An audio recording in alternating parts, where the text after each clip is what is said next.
Olá, nesta série de vídeo nós vamos conversar sobre o ativo intangível.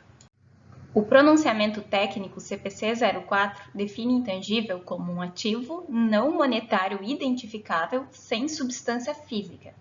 E com base nessa definição, nós sabemos que intangíveis não são ativos imobilizados. Por quê? Imobilizados são ativos tangíveis, que têm substância física. Ativos intangíveis são chamados por alguns autores de ativos invisíveis. Então, é aquele ativo que existe, que tem muito valor, que para muitas empresas, inclusive, é necessário ter por questão de sobrevivência, são ativos bastante valiosos, mas não têm substância física. Intangíveis também se distinguem dos instrumentos financeiros, ativos financeiros. Por quê? Porque ativos financeiros, eles são ativos monetários e ativos intangíveis, eles não são monetários.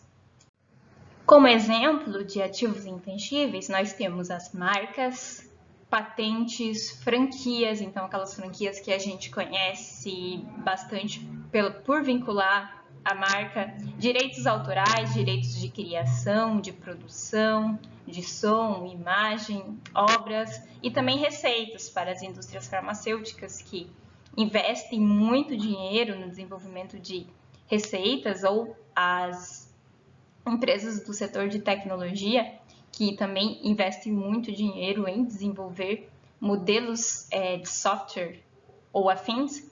Tudo isso se enquadra dentro do conceito de intangíveis, ou seja, são ativos que não são monetários, que são identificáveis, mas não possuem substância física, quando a gente pensa de forma análoga ao imobilizado, que possui essa substância física.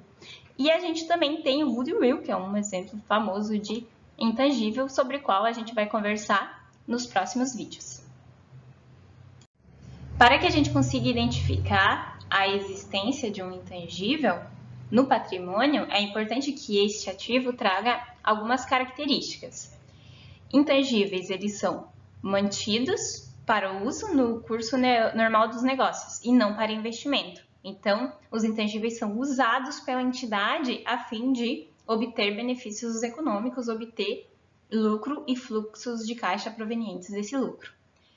Eles geralmente possuem vida útil de mais de um ano, então são ativos não circulantes, têm capacidade, têm potencial de gerar benefícios econômicos futuros para a entidade e eles são identificados e controlados pela empresa. O controle ele está relacionado ao conceito de ativo em si, mas a identificação ela é muito importante, ela é um conceito bem pautado ao intangível e ele é bastante importante. Então, para que exista um intangível, ele tem que ser identificado.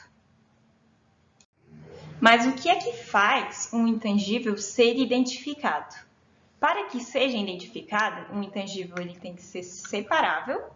Isso quer dizer o quê? Que ele consiga existir separadamente de outros ativos. E se a entidade quiser negociar, por exemplo, a venda, ela é possível. Um exemplo que a gente pode trazer aqui é, por exemplo, o software da Windows, o pacote Office. O pacote Office ele é vendido separadamente.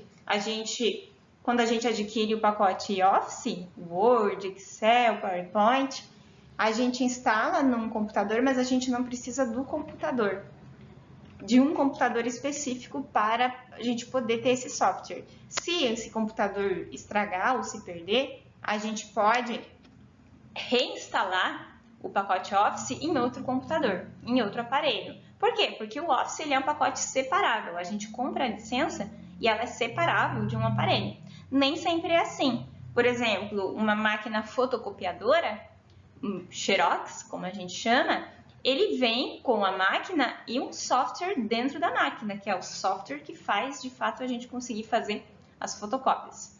Esse software só funciona dentro da máquina, então, nesse caso, não existe a separabilidade. Então, não faz sentido a gente chamar o software que vem dentro da fotocopiadora como intangível. Esse software vai estar vinculado à fotocopiadora, que é um imobilizado. Então, neste caso, não existiria um intangível, apenas o imobilizado.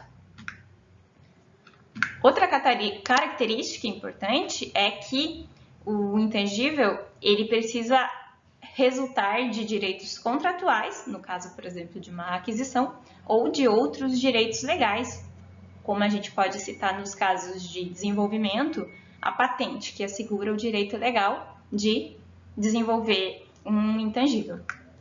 Além disso, o intangível ele precisa ser controlado pela entidade e também tem que ter o potencial de gerar benefícios econômicos futuros para a entidade.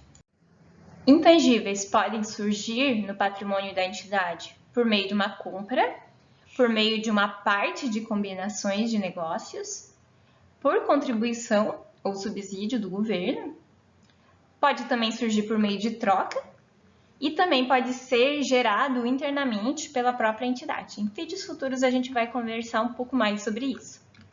E para fechar este vídeo, o ativo intangível no reconhecimento inicial ele é mensurado ao custo.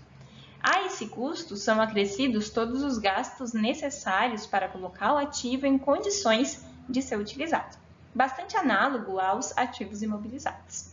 Então a gente fica por aqui e na próxima aula damos continuidade a esse assunto. Muito obrigada!